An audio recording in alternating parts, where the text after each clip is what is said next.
Starting it now.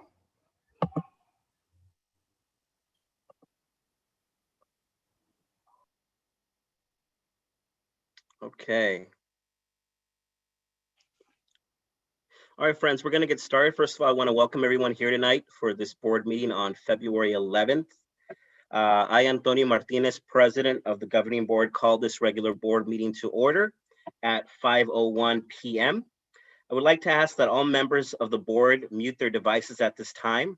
Trustees of the San Isidro School Board and the public shall participate in this meeting via teleconference. The public may view this meeting by accessing the YouTube link provided on the agenda. Members of the public are welcome to record this meeting using their own personal device. The district will also make an audio recording available upon request to the district office. Prior to the roll call, I would like to make clear for the record of this meeting, and it should be reflected in the minutes, that this governing board meeting is conducted pursuant to California Code Section 54953 and Governor Newsom's Executive Order N2920. We're going to move on to number 2, which is roll call. I would like to ask Dr. Potter, who's the superintendent and secretary of the board, to conduct roll call. Thank you, Mr. President. Agenda item number 2, roll call, beginning with board member, Mrs. Irene Lopez. Present. Board member, Mr. Humberto Germilan. Present.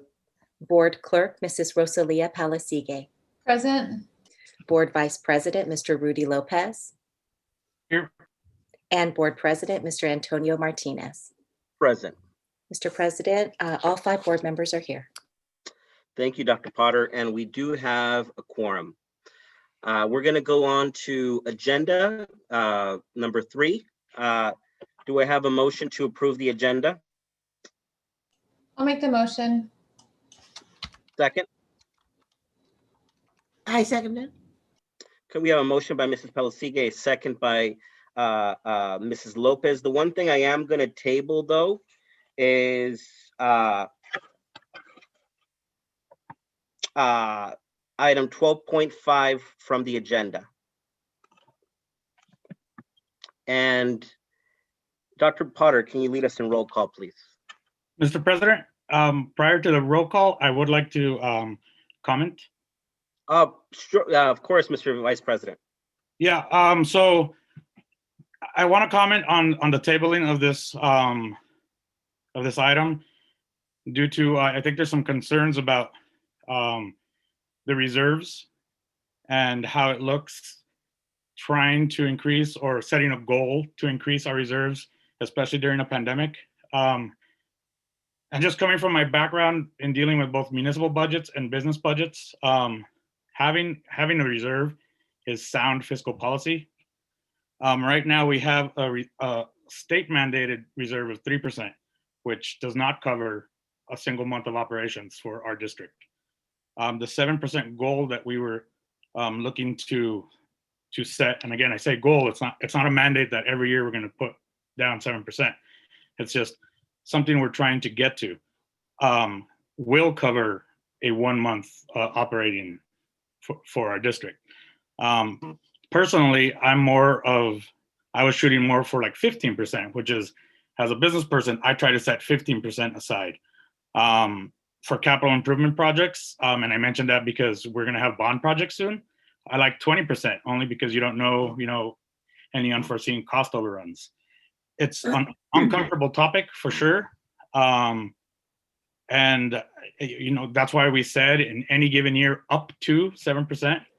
That doesn't mean tomorrow we're going to set aside 7%. That means maybe 1 year we get to 4%, maybe we don't.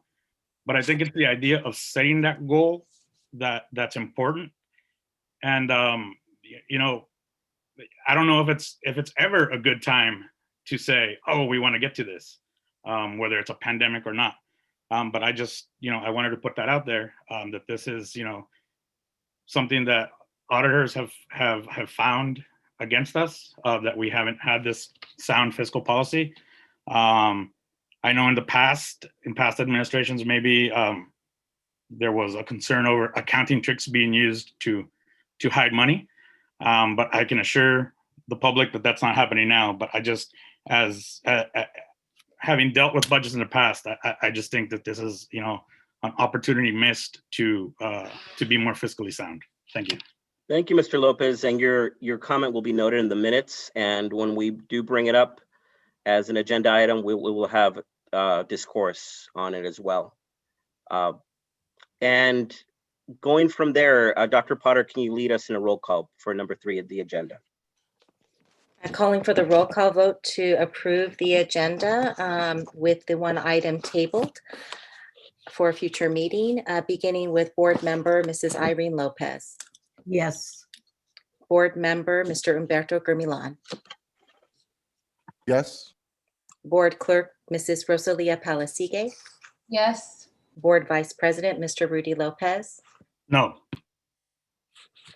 board president Mr. Antonio Martinez. Yes. Mr. President, the agenda passes with a vote of 4-1. Thank you, Dr. Potter. I would now like to request that each board member respond to the following questions. We're going to start with board member Irene Lopez. Mrs. Lopez, can you hear me well? Yes, I can. Were you able to hear our proceedings on this end until now?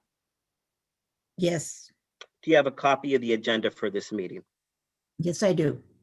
Okay, we're going to move on to Mr. Gurmilan. Mr. Gurmilan, can you hear me well? Yes. Were you able to hear our proceedings on this end until now? Yes, I could. And do you have a copy of the agenda for this meeting? Yes, I do.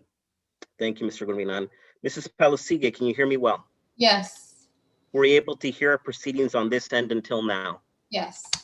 And do you have a copy of the agenda for this meeting? Yes, I do. Thank you, Mrs. Palasigue. Mr. Lopez, can you hear me well? I can. Were you able to hear our proceedings on this end until now? I could. And do you have a copy of the agenda for the meeting? I do. Thank you, Mr. Lopez. Okay, on that note, we're going to move on to number 4, which is public comment communications on closed session items. Persons who wish to comment on topics included on a closed session item are invited to submit comments via email to the following email address on or before Thursday, 11th, 2021 at 3 p.m. Public wanting to address the governing board telephonically may submit the public comment request form on or before Thursday, February 11th at 3 p.m. Please limit comments to 300 words or less. All comments submitted will be read aloud during the meeting. Please note all email correspondence related to this meeting will be part of the board minutes. I will now ask our public relations coordinator, Mr. Francisco Mata, to see if there's public comments on closed session items. Good evening, Mr. President. Good evening, governing board, superintendent, cabinet, and guests. We do not have any telephonic public comment or written public comment at this time for closed session. Thank you, Mr. Mata. We're going to move on to number 5, which is closed session. Do I have a motion to recess to closed session in accordance with section 54954.5 regarding 5.1, conference with legal counsel pending litigation, JL and RL versus San Isidro School District, 5.2, Government Code Section 54957, Public Employee Discipline Dismissal Release Reassignment, and 5.3, Government Code Section 54957.6, Conference with Labor Negotiators. I make a moved. motion. Okay, I heard Mrs. Lopez. Do I have a second? Second. Okay, motion by Mrs. Lopez, second by Mr. Lopez. Dr. Potter, can you lead us into roll call vote to recess to closed session, please? Thank you, Mr. President. Calling for the roll call vote to recess to closed session, beginning with board member Mrs. Irene Lopez, Yes. board member Mr. Humberto Gurmilan, Aye. board clerk Mrs. Rosalia Palasigue, Yes. board vice president Mr. Rudy Lopez, Aye. board president Mr. Antonio Martinez. Yes. The vote passes 5-0, Mr. President. Thank you, Dr. Potter. And on that note, we're going to be recessing at 5:10 p.m. See you all there. And we'll be back, everyone.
Okay. I think we're all back from closed session. Are we missing anyone?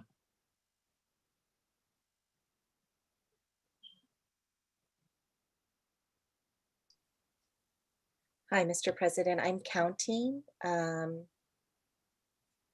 see so far 3. I saw Ms. Lopez as well.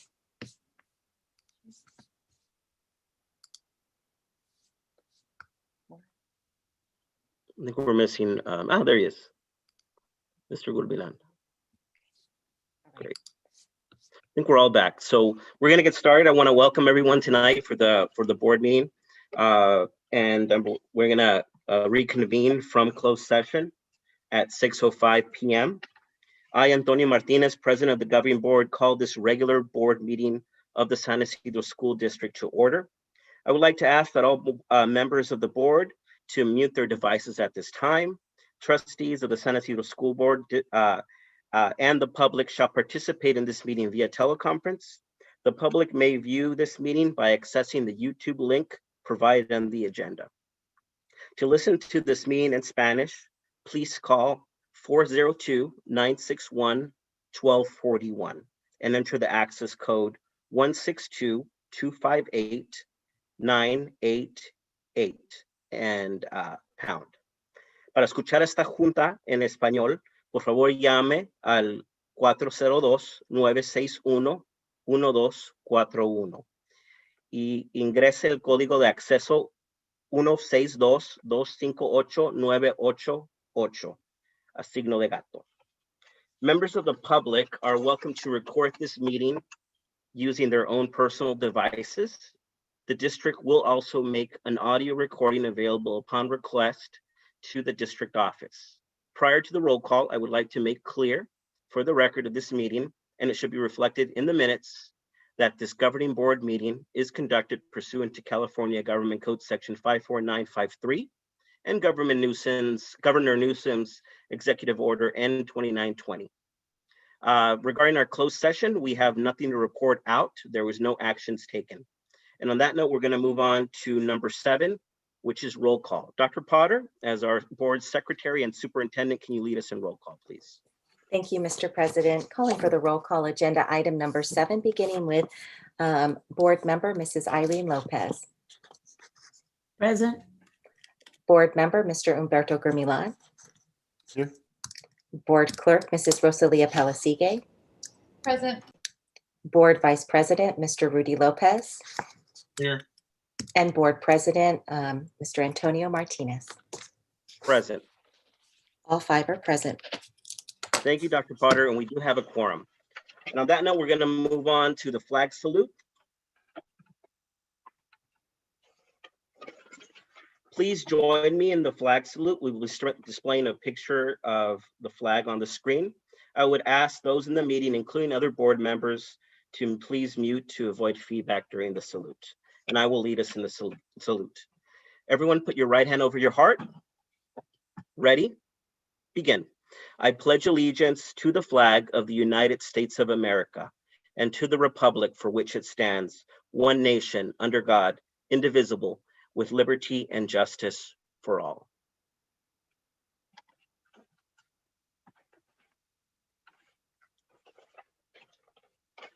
I would like to request that each board member respond to the following questions. We're going to first start with board member Irene Lopez. Mrs. Lopez, can you hear me well? Yes, I can. Were you able to hear our proceedings on this end until now? Yes. And do you have a copy of the agenda? Yes, I do. Mr. Gurmilan, can you hear me well? Yes, Mr. President.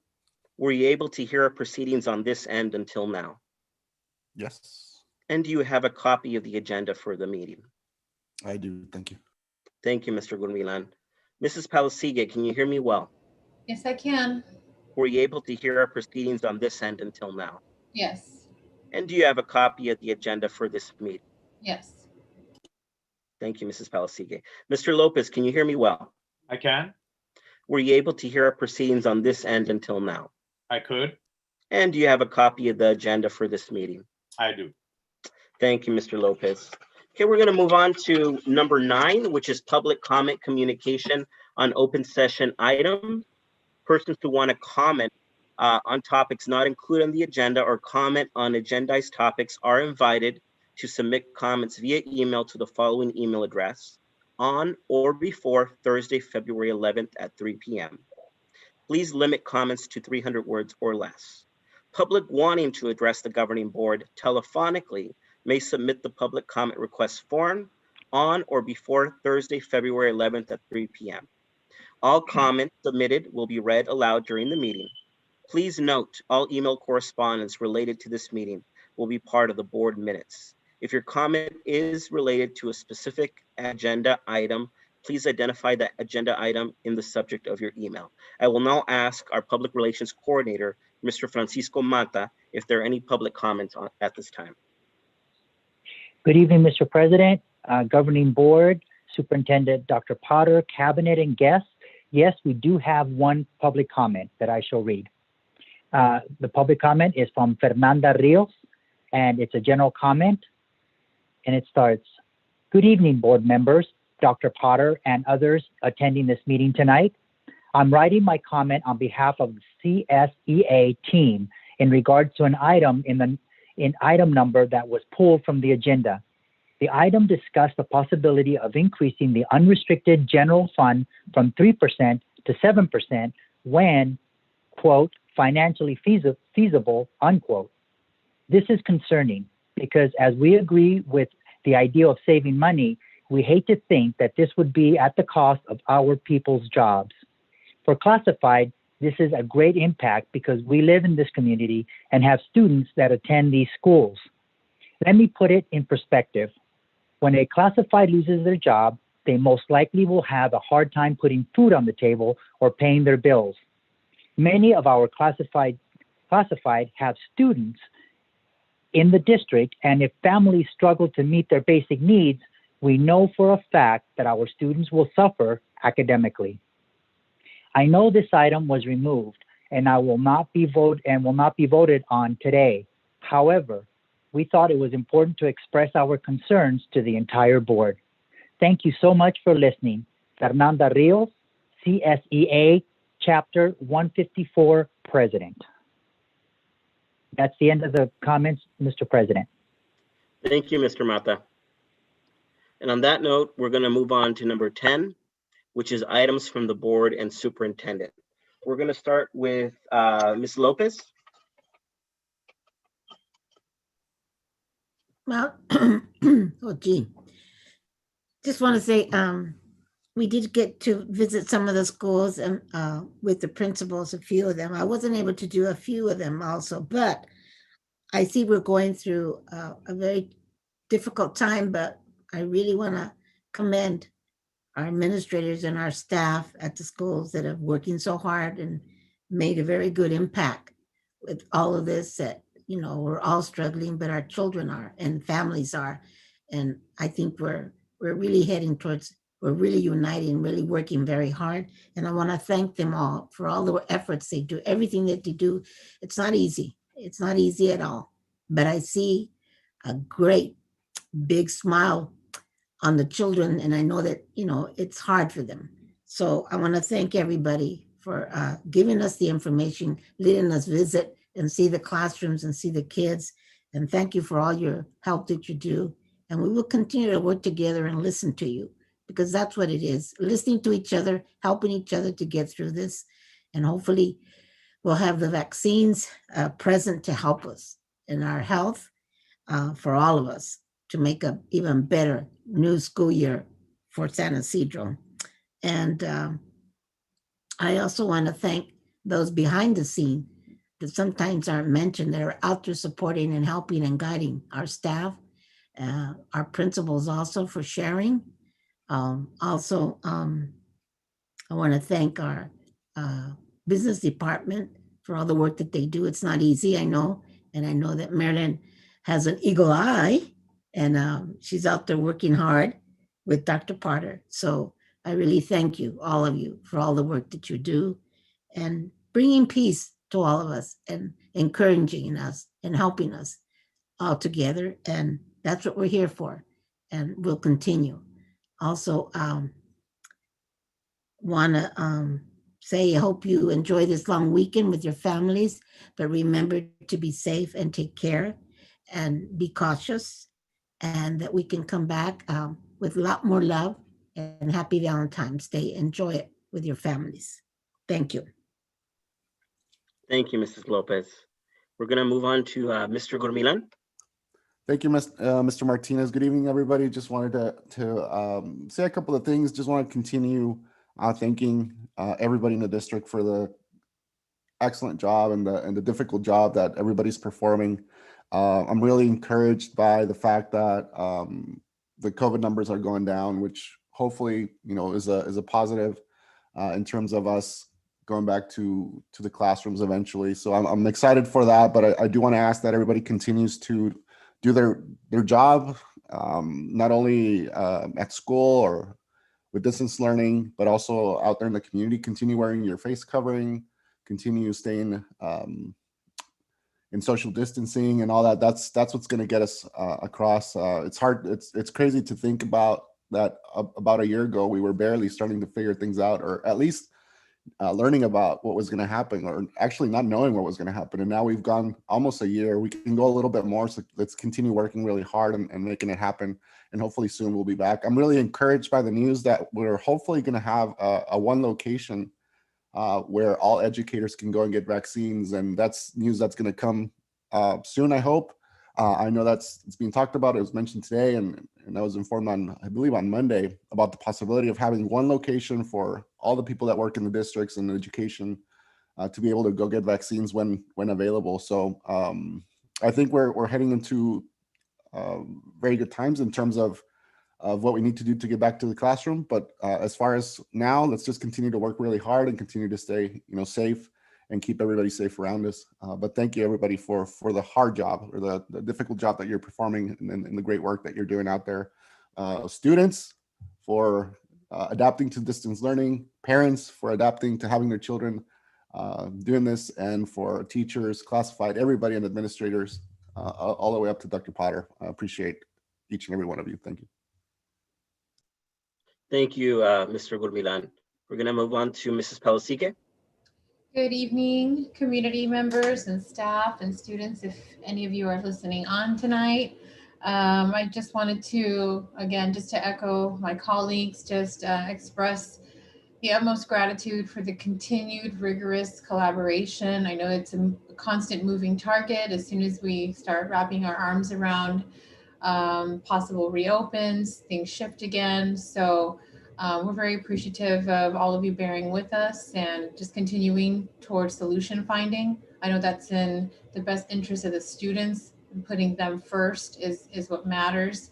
So I know that the students have been through a lot this year. I have my own daughter in school, and while some students are flourishing in a distraction-free environment, I know that some students are struggling, both academically and socially, emotional, mentally as well. So I want to be sure that as we go into our next phases of solution finding, that we consider all holistic aspects of a student's wellness.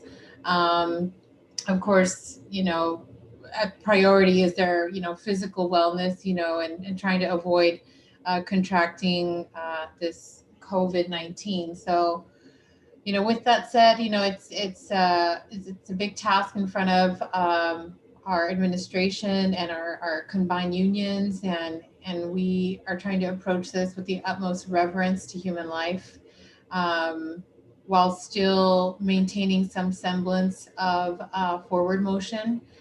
We don't want to get stuck, but of course, the data will, for at least I can speak for myself, the data is going to be what drives my thoughts and decision making as a board member, a position that I really approach humbly. And I just want to thank everyone for your continued prayer over our community, continued movement, continued work ethic, and onward and upward. And let's continue on. Thank you, Mrs. Pelasique. Mr. Lopez, you're up.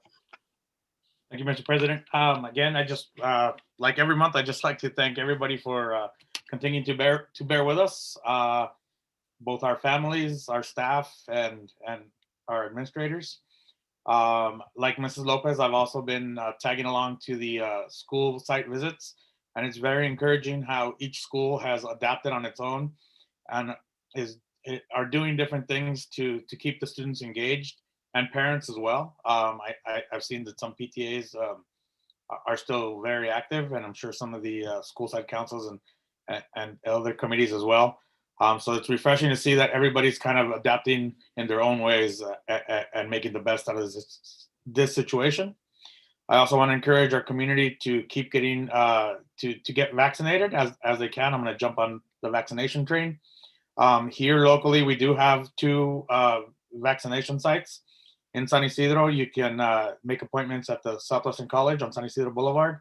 And close by in Imperial Beach, you can now make appointments for Mar Vista High School. So I encourage as you're able to go and get vaccinated. I believe there is an app here locally which will alert you when it's your turn to get vaccinated.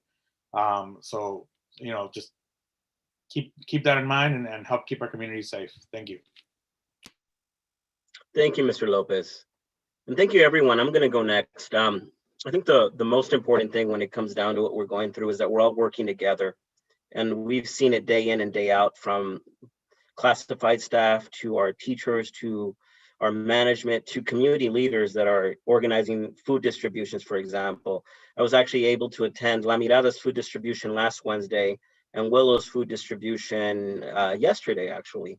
And frankly, all the people that are working and organizing that, just my salute to you. All of them are heroes. Right now, we're at 1,000, we're feeding 1,000 families every food distribution. So that's 2,000 per week that we're feeding. For me, that's absolutely incredible. And I think the most important thing is that we're doing it together as a team. I was also able to attend Sunset's parent workshop. And frankly, I was so impressed because, when you talk about the resources that are available, sure, food distributions, clothing distributions, affordable healthcare, all that's important, but also, workshops to help people, just overall in their life and provide them resources for their life goals. And that's what I saw today. So I want to give a very special thank you to Rodrigo Amezquita, who invited me to attend Sunset's parent workshop. Very impressed with the great work that each school is doing. And just a very special thank you to everyone who's working to make sure we're moving along and we're going to get through this pandemic together.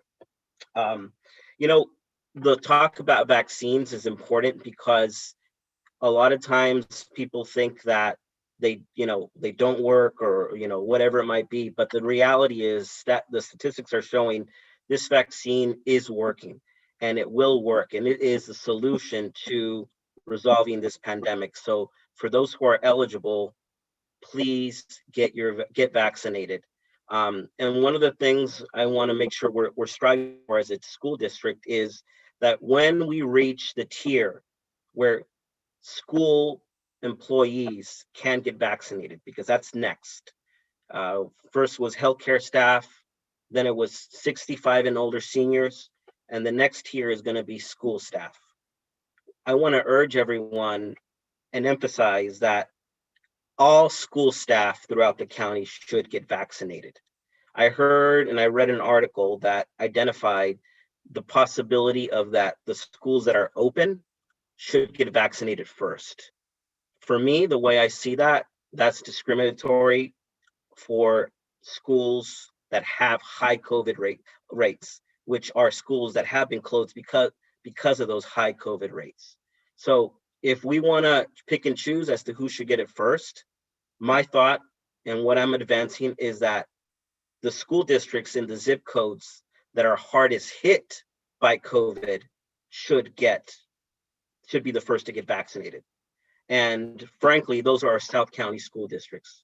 So it's our school district, it's South Bay School District, it's Chula Vista School District, it's Sweetwater School District, it's National City School District. And the point is that I hope that when that phase does happen and school employees are vaccinated, let's just vaccinate everyone. But don't pick and choose. Don't say, one school's, one district deserves it better than the other. We should all get it. But if you're going to pick and choose the ones that have been hardest hit. 92173, 92154 are the zip codes that have been hardest hit.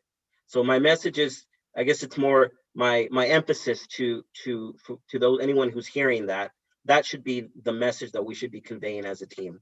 And frankly, that's something that's very important in order for our school district to open, and more importantly, for our kids to go back to the classroom. So that's really my thought when it comes to that. I do want to give a big shout out to Dr. Potter and all the work that she's been doing.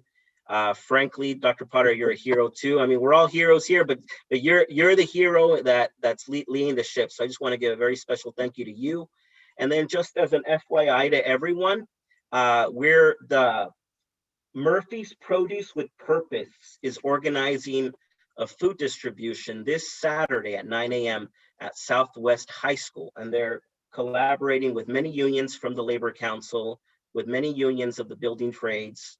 And for anyone who's hearing and wants to attend, it's going to be this Saturday at 9 a.m. at Southwest High School. I will be there. I'm more than happy to see everyone there. But the idea is we want to make sure everyone knows about the resources that are available. And on that note, I'm going to turn it over to Dr. Potter, and we'll continue. Dr. Potter, you're up. Thank you, Mr. President. I just wanted to share also the school visits we've been doing have been absolutely wonderful. I want to thank our board members for joining us on those school visits, and to also to our principals for their data review meetings. I could not be more proud of our school district during this very difficult time. We have teachers working so hard, planning beautiful lessons in their distance learning instructional programs. Students are logging on at an extremely high rate and participating and engaging in their lessons. Principals are working round the clock, 7 days a week, to make sure that their schools are communicating and organized and running well amidst the pandemic. Managers are also working extremely hard. And just our staff as a whole, our child nutrition workers, our maintenance and operation. I'm so thankful and proud to each and every one of you. Our families, thank you for your incredible support of our teachers and our schools and our school district. We really appreciate your patience, your understanding, and your help for your children. With that said, also, the County of San Diego did open last week the first COVID vaccination pod at Southwestern College in San Ysidro, and we're grateful to them for bringing the vaccines to our community in San Ysidro. And wanted to share with you that the district is about to launch an extremely important survey. It will be a survey that goes out to our students, one that goes out to families, and one that goes out to our staff.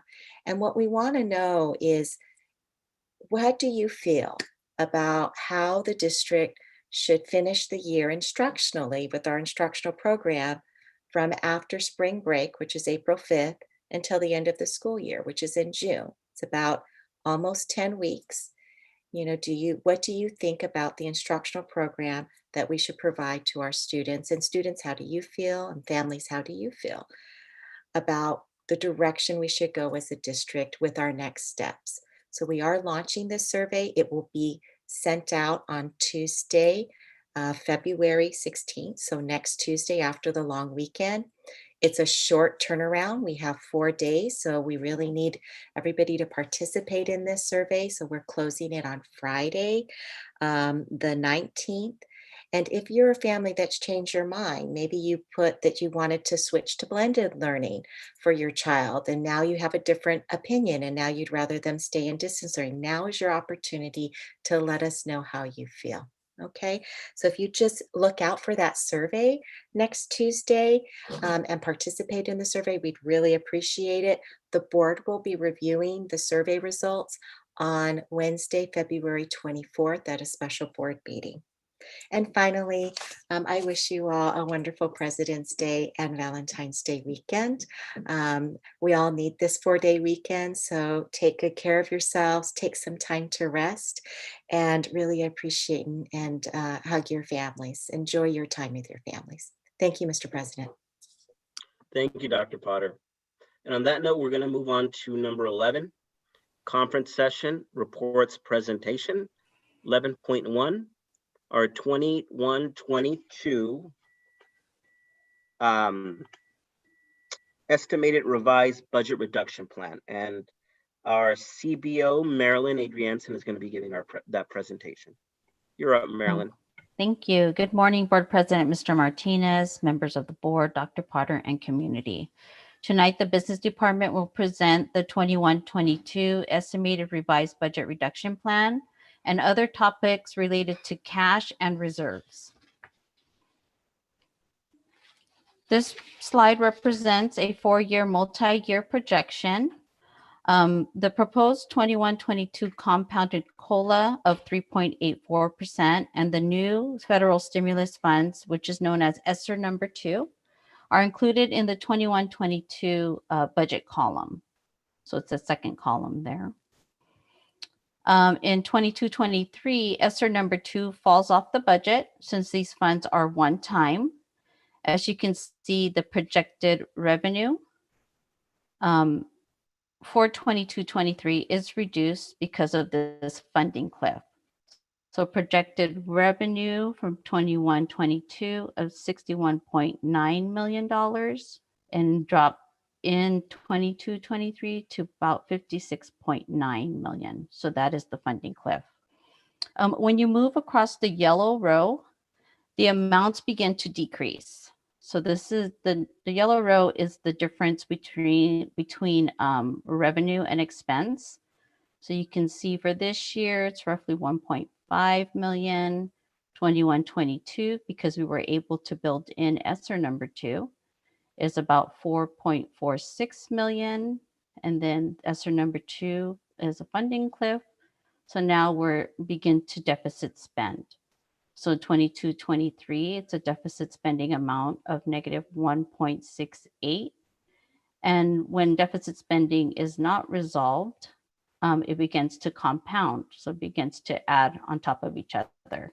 So in 23-24, you see it increase to negative $2.64 million. And then I also want to address the orange row, which shows positive budgets, because we are able to meet our 3% reserve with the help of the one-time federal stimulus funds. We were able to meet our 3% reserve. So for the first 3 years, we are positive budget. But in 23-24, we are just barely meeting our 3% reserve. So we're teetering between qualified and positive because we are just meeting it by about $7,000.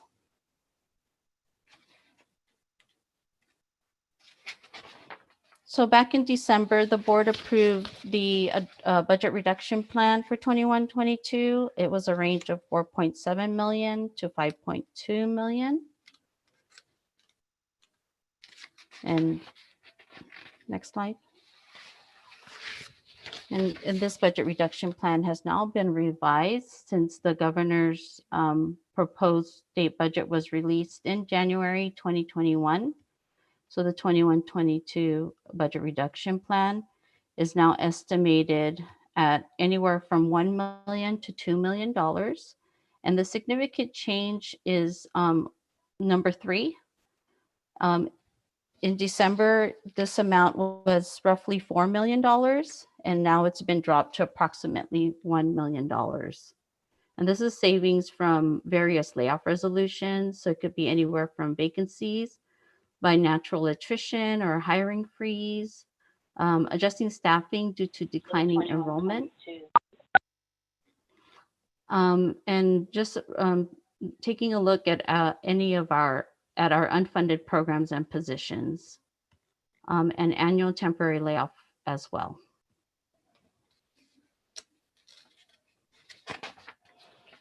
In a previous board meeting, we presented the existing audit findings.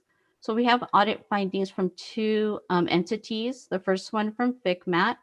So they identified seven areas, high areas of concerns, but the top three, which is the hardest to resolve, would be the first one's the cash management.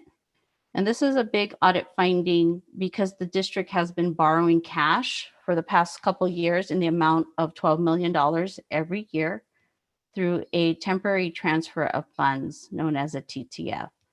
And that's borrowing from our future property taxes within the same fiscal year. The next one is the deficit spending. Just like I illustrated in the multi-year projection, deficit spending still needs to be addressed. And the district continues to deficit spend. And then the third the highest concern for FICMAT was the fund balance and reserve for economic uncertainties. And this means that the district was not able to meet our 3% reserve in 1819 and in 1920. So that is a big concern for FICMAT and an audit finding. Then our external auditors, Wilkinson, Hadley, King and Company, also addressed the general fund balance and the district not meeting our 3% reserve. So in 1819, and we are in the middle of our 1920 annual audit, but we will most likely not resolve this audit finding. You will see this audit finding again when we bring the audit report to the board in possibly March. We have resolved the inventory audit finding, and we will most likely resolve the attendance audit finding, but that's still to be determined.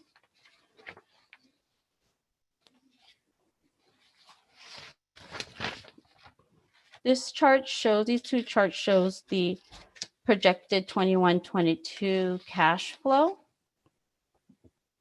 So we start off the year in July 2021, all the way through November 2021 with negative cash. This analysis is prior to any borrowing.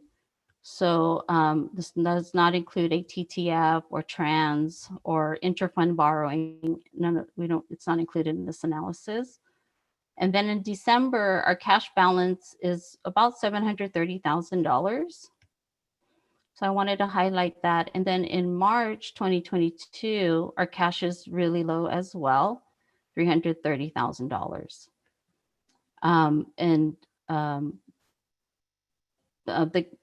The cash balance in June 2022 will be roughly $2.8 million. So staff is recommending a cash reserve when financially feasible of approximately $4.5 million, and which is 1 month's operating expenses. And I want to also indicate that the cash flow includes the governor's proposed 21-22 cash deferral buy down.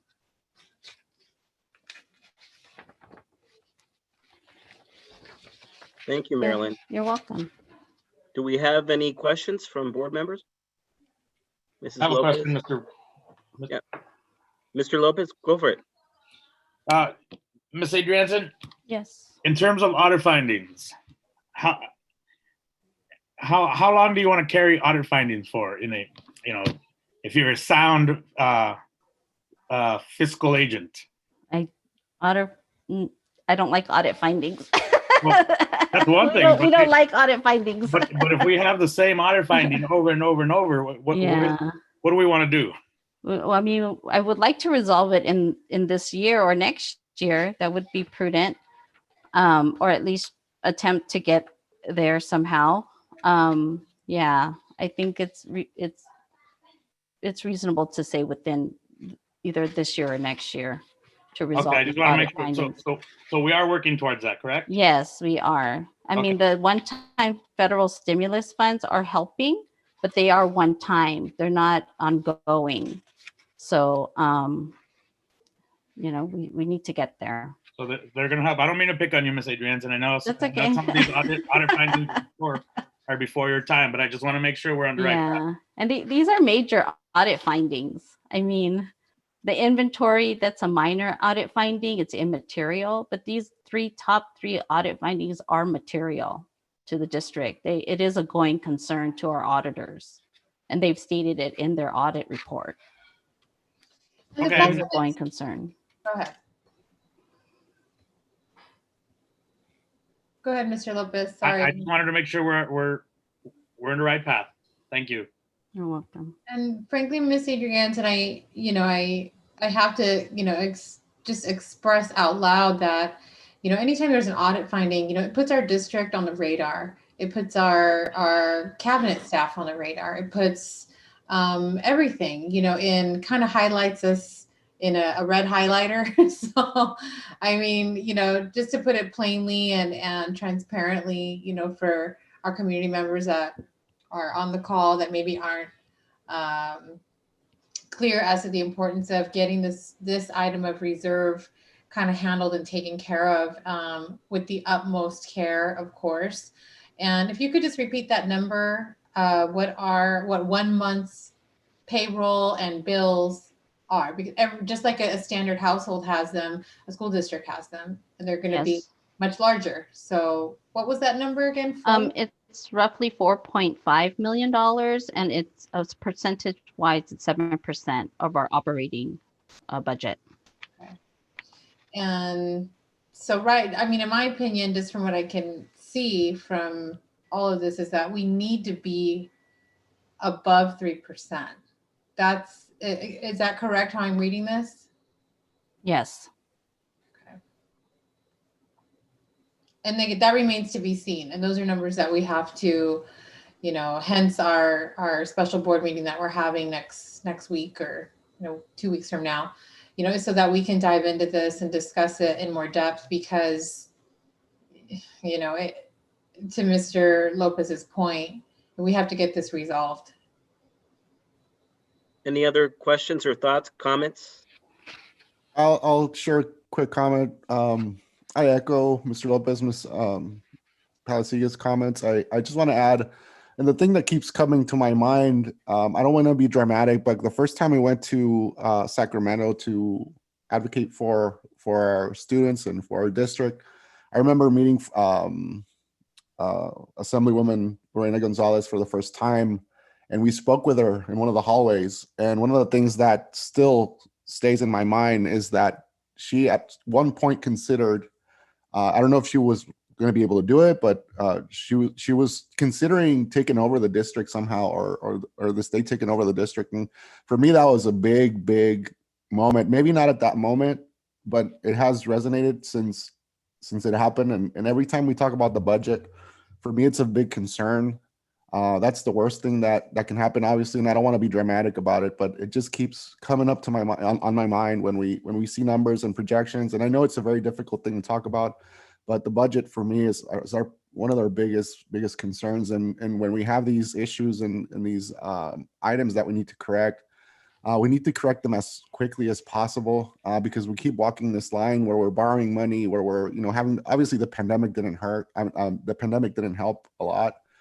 Obviously nothing, it didn't help any, but I continue to be concerned with the budget and with where we're going. I know I appreciate Marilyn and Dr. Potter for working really hard on this, and everybody, frankly, everybody in the district. We've been doing it for now 2.5 years, ever since I joined the board, and I appreciate that, but we still need to continue working on this. It's a long-term process, and to be honest, I probably won't ever sleep comfortably, but I won't sleep very comfortably until our district is financially sound, and we have a great future for our district and for our employees and for our students and for everybody. So difficult topic to talk about, but necessary. And again, I want to emphasize how appreciative I am of Marilyn and Dr. Potter and everybody working together to make sure that we, right the ship, because it's something that we need to take care of, and we either take care of it little by little in progression, or there's going to be a big, taking care of, the budget, that's going to be a lot harder to do. So anyway, just wanted to share that, but I appreciate everybody working together to try to fix this. Marilyn, I do have a comment to make. So first of all, I agree with all my colleagues. Let's take care of this sooner rather than later. One recommendation that I give is that when the next federal stimulus package is passed, that from my calculations, it's going to pass. And based on those calculations, we should be receiving, as a school district, $10 to $11 million of one-time funding. That's what I feel might happen. And if it does, then we should use that one-time money to resolve this problem. That's my recommendation. And of course, we'll have a board meeting to discuss it. But let's take care of that then. And in my opinion, given that it's one-time money, that's the perfect time to resolve our cash flow and increase our reserves. Yes, I agree. And a question, Dr. Potter, Ms. Adrianson, with regards to that one-time cash funding, is that unrestricted funding that can be used for reserve? We can do a depending on the restrictions of the federal stimulus funds that are coming. We can always do a cost shift and relieve the unrestricted side of the general fund and charge them to this new federal stimulus packet funding. It all depends on the restrictions because there's always strings tied to it. Yeah, but we'll do our best. And that remains. And the other thing, Marilyn, I want to add is also let's keep track of what the proposal for the federal government in the stimulus package is to the state, because that could play a big role in shaping the governor's budget for this year. I don't, at the top of my head, I don't know that number, but that's also something that could play a significant role in making things better. But in terms of the one-time money, I mean, it's one-time money. So we should use that to, resolve this cash flow problem that we have.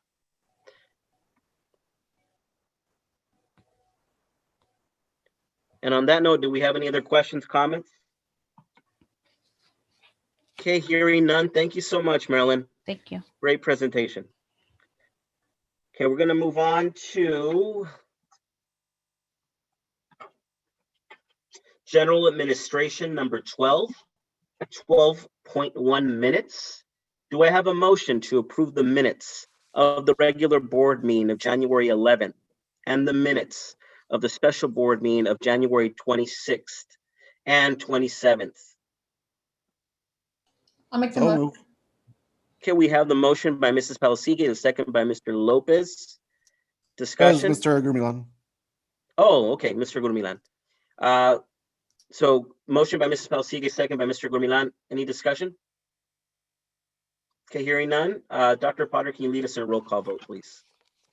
Thank you, Mr. President. Calling for the roll call vote for agenda item 12.1 minutes, beginning with board member Irene Lopez, Yes. board member Humberto Gurmilan, Aye. board clerk Rosalia Palasigue, Yes. board vice president Rudy Lopez, Aye. board president Antonio Martinez. Yes. Mr. President, the vote passes 5-0. Thank you, Dr. Potter. We're going to move on to 12.2, first reading and adoption of the new board policies, administrative regulations, and exhibit 0000 series. Do I have a motion to approve? So moved. Motion by Mr. Lopez. Okay. I'll second, Mr. President. Thank you, Mr. Gurmilan. So we have a motion by Mr. Lopez, a second by Mr. Gurmilan. Do we have any discussion? Okay, hearing none. Dr. Potter, can you lead us in a roll call vote, please? Thank you, Mr. President. Calling for the roll call vote for agenda item 12.2, beginning with board member Irene Lopez, Yes. board member Humberto Gurmilan, Aye. board clerk Rosalia Palasigue, Yes. board vice president Rudy Lopez, Aye. Board President Antonio Martinez. Yes. Mr. President, the vote passes 5-0. Thank you, Dr. Potter. Okay, we're going to move on to 12.3, 2021 CSBA Delegate Assembly election. One thing I do want to add is that there's one individual from National School District that wasn't included on physically in this agenda, and that's Maria Betancourt Castañeda. So if we want to nominate her, she's also available to nominate. And what we can do for this particular action item is the individuals that you want to nominate, the person who makes the motion can make those recommendations. And just keep in mind that there's 7 vacancies, so we can't nominate more. We can't vote for more than 7 people. So on that note, I'm going to take up a motion on who we should nominate and vote for this assembly election. I'll move. Okay, Mr. Gurminan, who are you? Let me, yes. So we have, and it's only 7, correct? Yes. That we're doing. And I have my notes here, sorry. I'm pulling out the notes. I think we have a slate with Kate Bishop from Chula Vista, Leslie Bunker from Chula Vista, Andrew Hayes as well from Lakeside, Melissa Krog, I believe that's her last name, from Warner, Don Perfect from Ramona, Barbara Ryan, Lucy Ugarte from Chula Vista, and Katrina Young from San Dieguito. I would recommend to add, and let me bring up her name. And I apologize, I have a bunch of windows open. Oh, yes, to add as a write-in, Maria Betancourt Castañeda from National School District in place of, geez, so many windows. In place of Melissa Krog from Warner Unified School District. So it would be Kate Bishop from Chula Vista, Leslie Bunker from Chula Vista, Andrew Hayes from Lakeside, Don Perfect from Ramona, Barbara Ryan from Santee, Lucy Ugarte from Chula Vista Elementary School District, Katrina Young from San Dieguito Union High, and Maria Betancourt Castañeda, for the record. That would be my recommendation on nomination. Mr. Gurmilan, just real quick, there are 7 vacancies and those are 8 people. 1, 2, 3, 4, 5, 6, 7, 8. Oh, correct. Okay. I bet. Then I would recommend to remove Kate Bishop, so we have one Leslie Bunker. Okay, we have a second for that. I'll second. Okay. Discussion. Those are for me. I just wanted to be sure that Maria Betancourt got in there because she's one of our local people. So I just want to, at least my thought of it, and historically, we have always stuck with South County electeds. I would probably vote no on this just because I would want Kate Bishop to be included. And because that's the way, I mean, obviously this board can do what we want to do, but at least from my end of it, I would like to see South County representation at CSBA. Even if it's 2 board members from Chula Vista, that's still better than someone I don't know from Lakeside. I know Mr. Hayes. He's an excellent advocate for, I know he's not in our South Bay, but he's an excellent advocate. I wouldn't recommend his nomination or voting for him if he wasn't. I think he's an excellent advocate for our schools. I know he's not in our South Bay, but I'll leave it up for discussion. I would consider, what the board recommends. I think it'd be worth it to go over the names again because I believe we would cover the South Bay and still be able to include Mr. Hayes. So could we go over those names again? Sure. Let me go over them again. And again, we have 8 in our slate and 1 write-in that we would, but we need 7, so we need to include just 7. So we have in our current slate, Kate Bishop from Chula Vista, Leslie Bunker from Chula Vista, Andrew Hayes from Lakeside Union School District, Melissa Crow from Warner, Don Perfect from Ramona, Barbara Ryan from Santee, Lucy Ugarte from Chula Vista. So we would have 3 from Chula Vista. Katrina Young from San Diego Union High School District. And then we would we have another candidate, Maria Betancourt Castaneda. And So for my the recommend- purpose, oh, go ahead, Mr. Go ahead, Dr. Potter. What was your recommendation? My recommendation would be to have Leslie Bunker, Andrew Hayes, Melissa Crow, Dawn Perfect. I'm sorry, Melissa Crow. I wouldn't include her. So let me restart. Sorry, I'm confusing you guys. So Leslie Bunker, Andrew Hayes, Dawn Perfect, Barbara Ryan, Lucy Ugarte, Katrina Young, and Maria Betancourt. That would give us 7, I believe, if I'm correct. I believe so. So Any fur- the only any reason, further- yeah, go ahead, Yeah, Mr. and, President. go for it, Mr. Gomina. I was just any further discussion. Yeah, so we would have 2 representatives from Chula Vista, 1 from Lakeside, 1 from La Ramona, which is also East County, Santee, San Diego, and National in as votes. And do you personally know the individuals that you're nominating, Mr. Gomina? Yes, I know, and I've been in meetings with them. So I'm going with the ones that I know. The only ones that I personally don't know is Lucy Ugarte. She's newly elected. Yeah, she is. And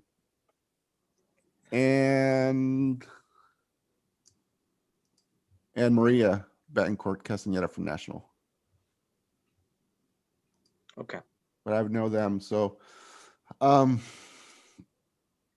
yeah, I mean, I feel good about that recommendation. I'll certainly listen to the board and the concerns. I could very well go with all South Bay if the board, the majority, would like that, would support that.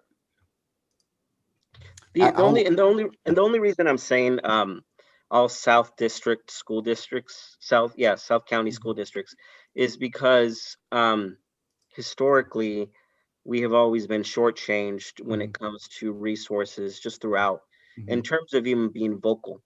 And while Chula Vista does have 3 board members, I would feel more comfortable having someone from Chula Vista there advancing South County issues than someone from, say, and again, these individuals I don't know, so I trust your opinion, Mr. Gurmilan, in terms of their who they are as people, because I don't know who they are, but just for me personally, someone from Santee, for example, or Lakeside, I don't know if they're gonna have the interest of South County schools in mind when they when they're representing the county in the assembly, in the delegate assembly. And I say this because I know that they're going to be focused on their area, which is either East County or North County or wherever it might be. But and maybe I'm being a little bit picky, and frankly, if the board wants to elect the individuals nominated by Mr. Gurminan, I'll go along with it in solidarity, because I know Mr. Gurminan knows these individuals. But that's just my thought when it comes to who's going to represent us at CSBA.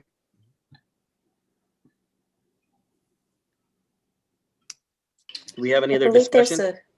Is there a motion and a second on the table for that? I believe we track it. So we have the motion by Mr. Gurmilan, and who made the second again? Mr. Lopez. Mr. Lopez, yeah. I personally don't know candidates, so it's hard for me to vouch for them. But I'm of the school of thought, similar to Mr. Martinez, just you know, again, while I'm okay with the candidates that were selected by Mr. Gudmilan, I think it's important, especially with our discussions regarding available equity of vaccines for our particular zip code. I think it's important that whoever we elect is passionate about that. And I guess you can only be, everybody is passionate to their own community. It's natural. So again, I don't know who of all these candidates. I only know a couple of the names that stand out that are from South Bay. But if I'd like to hear Mr. Martinez's. Can we do that? Can we make a second round? Well, it wouldn't be a second motion. What it would be would be just my opinion as part of the discussion. In my opinion, at least part of this discussion would be Kate Bishop, Leslie Bunker, Andrew Hayes, Don Perfect, Lucy Ugarte, Katrina Young, and Maria Betancourt Castañeda. Now, I'm willing to change Barbara Ryan with Katrina Young or Don Perfect because I personally don't know them, and I know that they're different school districts that are not in South County, but that would be my thought. And I guess my modification would be to include Kate Bishop. But again, it's up to this board. I like There the would be a concept. vote on the first motion. And if the first motion doesn't pass, then a second motion could be made. Is that correct, Mr. President? That could happen, or Mr. Gurmilan could modify his motion to put in somebody else. And then obviously with that, Mr. Lopez would be, if he's okay with that second, then we can vote on that. So either way. Let me look at this again. Can I say something? Because Of I've course, been Ms. Lopez. at CASBO's conferences way back, always. And I think that what you say, Antonio, is very, it's true. When you go to those and you meet different people, they don't have the same idea or have the same experience, or they don't have the needs that our area does need. But I know that there was one occasion where I was able to see Andrew Hayes, and is he the one that's from Lakeside? Yeah. Yeah, he's the young guy, very young. Yeah, very yeah. I dynamic talked guy. to him, and because he was very interested in seeing about our district, I remember. But I agree that it should be, we should support our South Bay area, but there is like Andrew Hayes would be another one to include in there.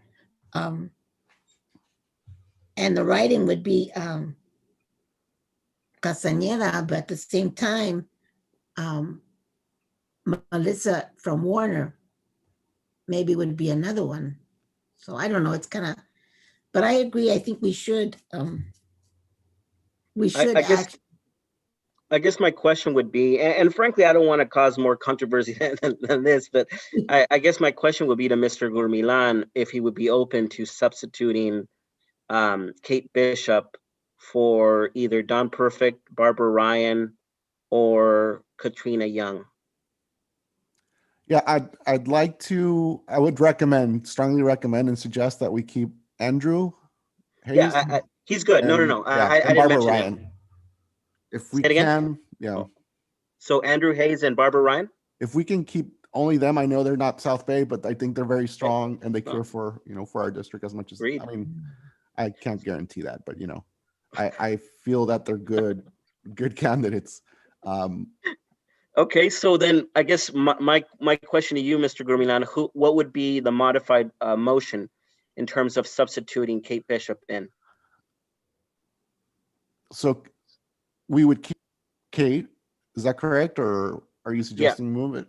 No, I'm suggesting if you were to substitute Kate with someone of the 7 that you recommended, who would that person be? And then that would be essentially your modified motion.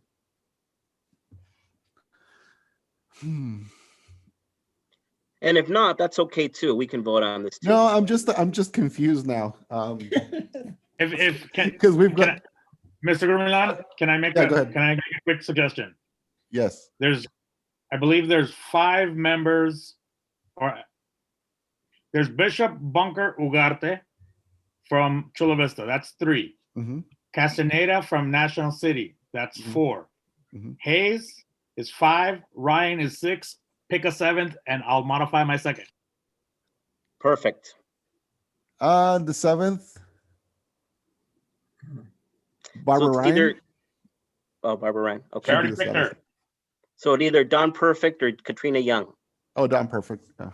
Okay. Perfect.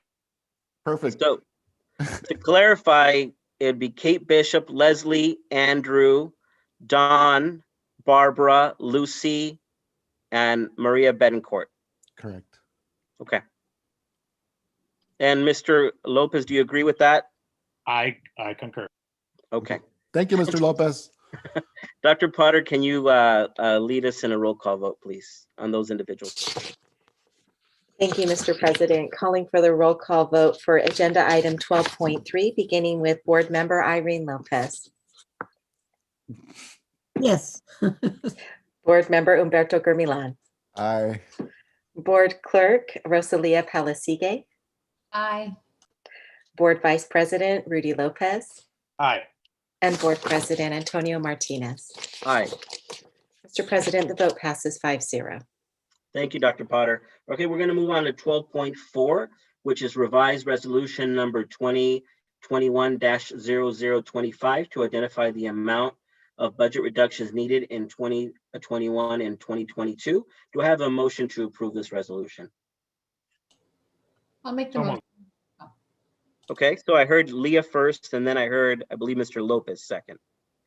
So Leah made the motion, Mr. Lopez seconded. Do we have any discussion? Okay, hearing none, Dr. Potter, can you lead us in a roll call vote, please? Thank you, Mr. President. Calling for the roll call vote for agenda item 12.4, beginning with Board Member Irene Lopez,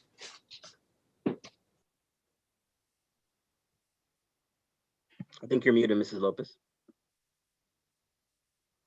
Yes. thank you.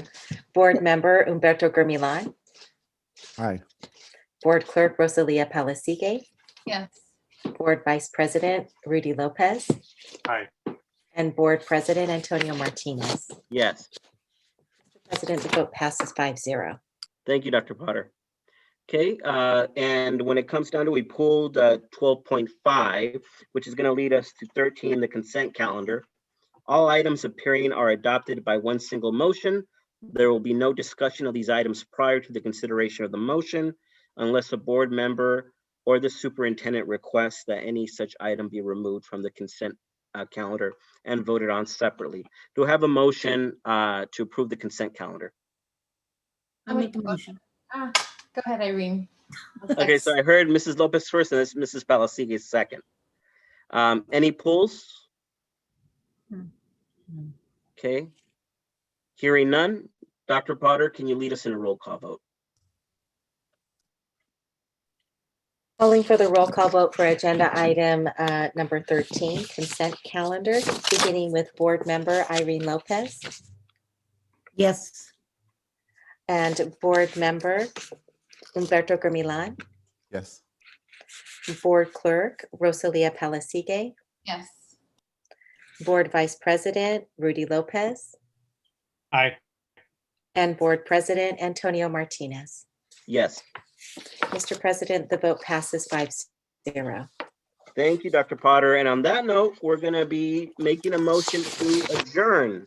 Do I have a motion to adjourn at 7:08? So move. So move. Who was that? You, Mr. Gomilan? Yes, Mr. President. Okay, who seconded that? I did. Okay, Mrs. Lopez seconded that. Okay, Dr. Potter, can you lead us in a roll call vote, please? Calling for the roll call vote to adjourn the meeting at 7:09, beginning with Board Member Irene Lopez, Yes.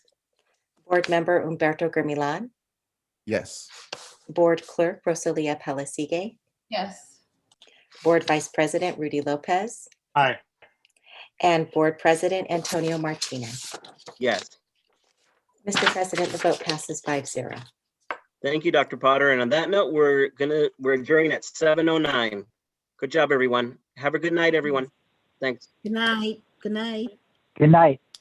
Good night, night, everybody. everyone. Have a good Bye. evening. Have a nice Thank- 4-day weekend. Thank you so Stay much. safe.